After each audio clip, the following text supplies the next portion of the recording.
નમસ્તે રાજકોટ વાસીઓ, જન્માષ્ટમીના રંગે રંગાયેલા લોકમેળામાં ફૂડની ગુણવત્તા પર ફૂડ વિભાગની ચાંપતી નજર.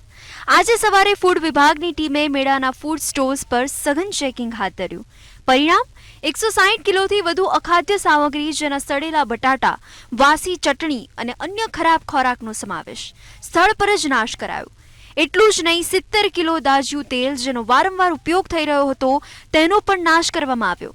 શું તમે જાણો છો, વારંવાર ઉપયોગમાં લેવાતું તેલ ઝેર બની શકે છે, જે કેન્સર અને હૃદયરોગ જેવી ગંભીર બીમારીઓનું કારણ બની શકે. ફૂડ વિભાગે વેપારીઓને તાજા તેલનો ઉપયોગ કરવા અને ટેમ્પરરી લાયસન્સનું પાલન કરવા સૂચના આપી.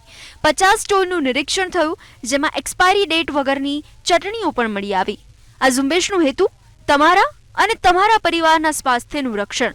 ફૂડ વિભાગની આ કાર્યવાહી આગામી દિવસોમાં પણ ચાલુ રહેશે. તો મેળામાં મજા માણો, પણ સ્વાસ્થ્યનું ધ્યાન રાખો.